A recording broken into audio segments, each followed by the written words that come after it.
घनश्याम से कह दो, कोई तो मेरी घनश्याम से कह दो।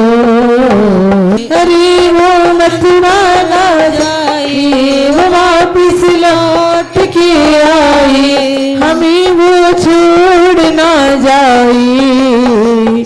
कोई तो मेरी घनश्याम से कह दो, कोई रो रो कहती ब्रज की नारी, ना जाओ बनवारी। तुम बिन हमरी कौन खबर ले, तुम बिन हमरी कौन खबर ले, सांवरिया गिरधारी। कोई तो मिले घनश्याम से कह दे, तुम तो हमको छोड़ चली हो, बोलो हम कहाँ जाएं। दर्शन की ये प्यासी अखियाँ, दर्शन की ये प्यासी अखियाँ, रो रो नीर बहाएं। कोई तो मेरी घनश्याम से कह दो, ये जीना भी क्या जीना है, तुम बिन मेरे मोहने। ये जीना भी क्या जीना है, तुम बिन मेरे मोहने। ना सुना सुना मधुबन लागे, सुना सुना मधुबन लागे, सुना ये वृंदावने। कोई तो मेरी घनश्याम से कह दो, कोई तो मेरी घनश्याम से कह दो। उस समय माधवी ने कहा कि हमारे प्राण लेकर जा रहा है। तो माधवी कहती है, माँ क्या नंद यशोदा नहीं रोक सकते?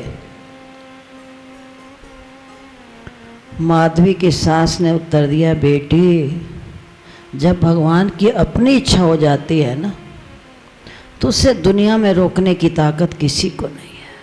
लीला सारी कन्हैया की अपनी है। जब नंद यशोदा नहीं रोक पाए तो उन्हें हम कहाँ से रोक सकते हैं।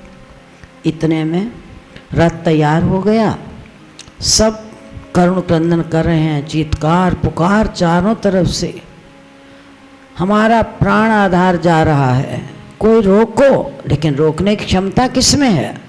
जब भगवान सर्वज्ञ की इच्छा हो गई तो अल्पागी जी को उन्हें कहाँ से रोक सकता है? हम गरीबों की क्या औकात। माधवी कहती है कि कन्हैया जो है ना, सबको एक एक को अलग अलग समझा रहे हैं, दुखी मत होना, उदास मत होना। लेकिन क्या देखा कि राधा बेचारी एक किनारे पर बैठी थी, दुखी तो थी, अति दुखी थी राधा। कन्हैया पहुंच गए, राधा के बड़े प्रेम से कहते हैं, राधे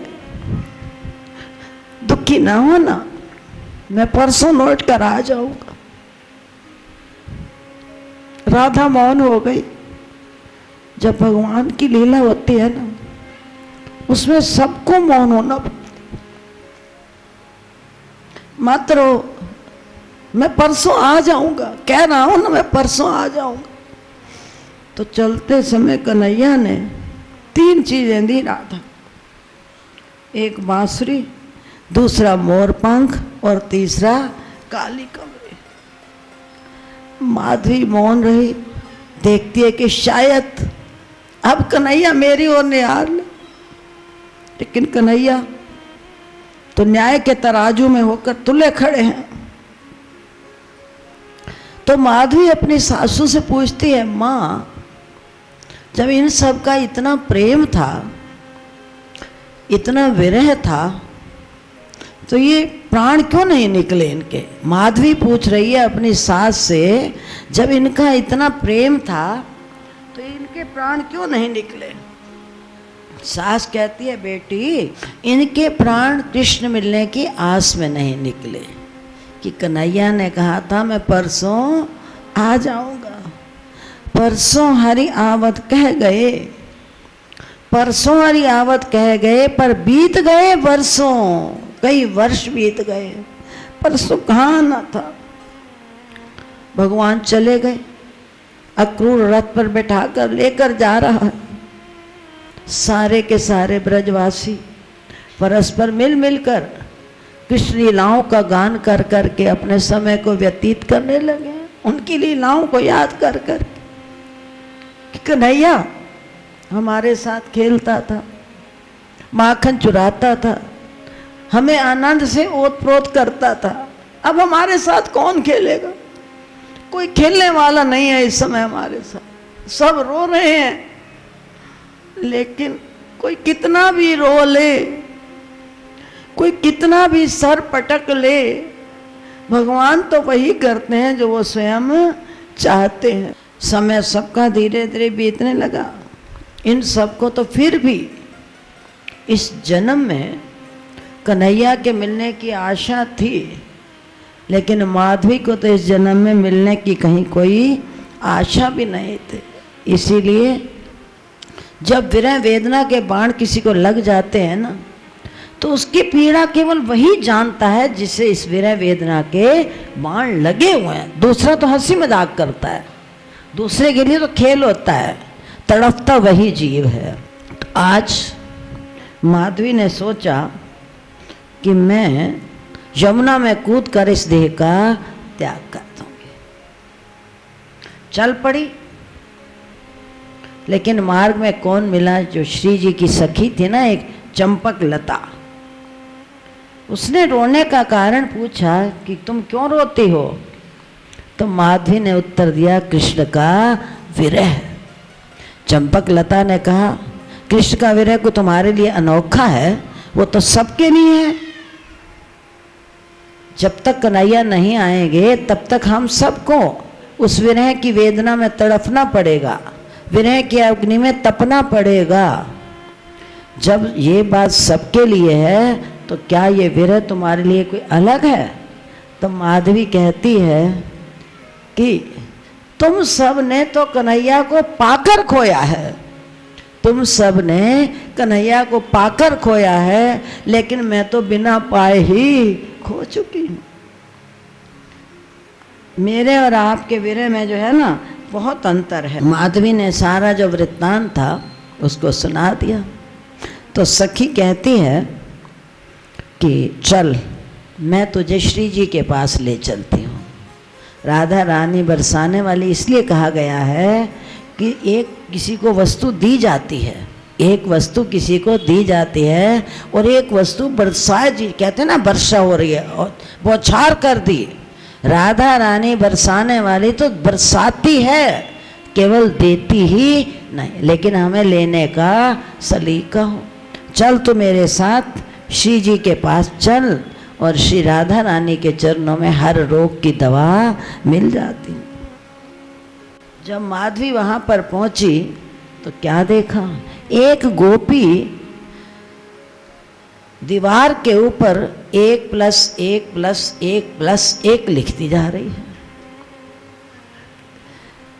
तो 1 व 1 तो 2 होते हैं, 1 व 1 तो 2 होते हैं, लेकिन प्रेम का जो गणित है ना वो बड़ा ही निराला है। जो 1-1 लिखती जा रही है, 1 व 1 तो 2 होते हैं, लेकिन गोपी 1-1-1-1 ही लिखती जा रही है।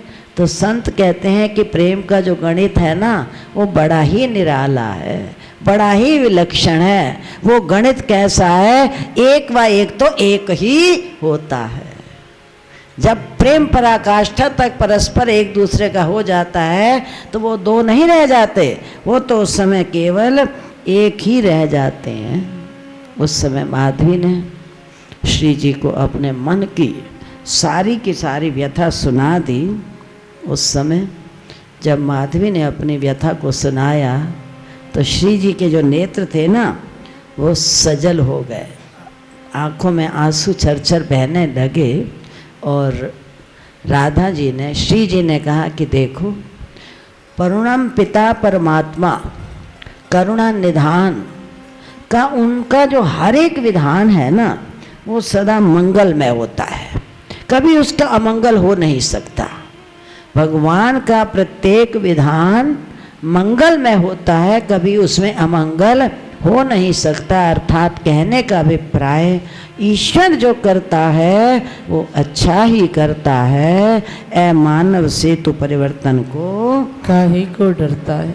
इसीलिए हारिए ना हिम्मत, विसारिए ना, तुम नाम मत छोड़ो, हिम्मत मत हारो, दिल को मत छोटा करो, बस भगवान के नाम का जाप करते रहो। महापुरुष लिखते हैं कि कबीरा हंसना छोड़ दे, कबीरा हंसना छोड़ दे, रोने से कर प्रीत, और बिन रोए किन पाया ते प्रेम प्यारा मीत। परम पिता परमात्मा रोए बिना के, कहते हैं ना, रोने से, आंसुओं के झरने से पाप जलते हैं। जितने हमारे आंसू बहते हैं हमारे पाप ही उसी में जलते हैं। तो श्री जी कहने लगी, देवी तुम घबराओ मत। जब कन्हैया ने तुम्हें आज्ञा दे दी है कि तुम्हें कलयुग में जन्म लेना पड़ेगा, तो घबराने की क्या आवश्यकता है, स्वयं भगवान ने कहा है ना। तो फिर माधवी कहती है, मैं भटक गई तो मेरी सहायता कौन करेगा। तो श्री जी ने कहा, चंपकलता तुम्हें इसके साथ जाना पड़ेगा। अब आप सोचो, अपने लिए तो हर कोई जाता है, दूसरे के लिए जाना बहुत कठिन है, लेकिन धन्य है वो सखी चंपकलता जिसने श्री जी की आज्ञा का पालन किया और कहने लगी, श्री जी आपकी आज्ञा मेरे लिए शिरोधार है। दरबारा रानी की दुख दर्द मिटाए जाते हैं, दरबार में रानी के दुख दर्द मिटाए जाते हैं। प्रेमों की मारी लोग यहाँ सीने से लगाए जाते हैं। संसार नहीं रहने को यहाँ, संसार नहीं रहने को यहाँ, दुख ही दुख है सहने को यहाँ, दुख ही दुख है सहने को यहाँ। भर भर की प्याली अमृत की यहाँ रोज पिलाई जाती है। तो श्री जी की आज्ञा से चंपकलता भले रो तो पड़ी है, लेकिन श्री जी की आज्ञा को शिरोधार करते हुए चंपकलता मीरा, जो पहले मीरा पिछले जन्म में माधवी थी, इधर श्री जी ने चंपकलता को आज्ञा दी कि जब तक माधवी के पाप का मार्जन न हो, अर्थात जब तक माधवी पूर्ण रूपेण निष्पाप न हो, तुम इसकी दासी बनकर इसके साथ साथ रहना। क्रमशः वर्ष दिन बीतते चले गए, 100 वर्ष बीत गए। कुरुक्षेत्र में सूर्य ग्रहण के मेले में भगवान का मिलन हुआ। जब नंद यशोदा को पता लगा कि कन्हैया सूर्य ग्रहण के मेले में है, तो सब नंद यशोदा ब्रजवासी गोप ग्वाल रानियाँ सब वहाँ के वहाँ दौड़ कर गए हैं। तो कन्हैया से मिलने के लिए बड़ी भारी भीड़ थी। नंद व यशोदा ने किसी सिपाही से पूछा कि कन्हैया कहाँ है। तो सिपाही ने कहा, रे क्या कहते हो, कन्हैया? वो कन्हैया नहीं, बोल द्वारकाधीश भगवान की जय। वो कन्हैया नहीं है, वो तो द्वारकाधीश है। नंद या यशोदा को छोड़कर उसे कोई कन्हैया नहीं कह सकता। तो नंद यशोदा कहते हैं, हम ही तो नंद यशोदा हैं, कन्हैया का पता तो बता दो। तो उस समय सिपाही ने संतरी से कहा, संतरी ने मंत्री से कहा, मंत्री ने मुख्यमंत्री से कहा, और उन्होंने जाकर कन्हैया का जो स्थान था ना वो बता दिया। द्वारकाधीश को जब पता लगा यशोदा मैया आई है, तो उसी समय कन्हैया अपने सिंहासन से कूद पड़े, लिपट गए माँ के चरणों में। नंद बाबा के चरणों में, ये शास्त्र में लिखा गया है, ये वात्सल्य जब पराकाष्ठा तक पहुंच जाता है तो फिर दुनिया की कोई ताकत उसे रोक नहीं सकती।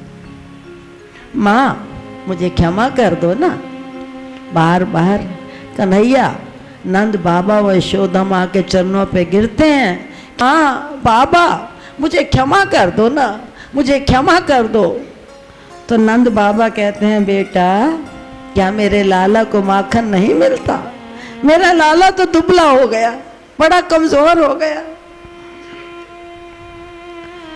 तो कन्हैया कहते हैं, माँ बाबा जैसे आप मेरे विरह में दुखी होते हैं ना, ऐसे मेरा भी मन तुम्हारे लिए दुखी होता है।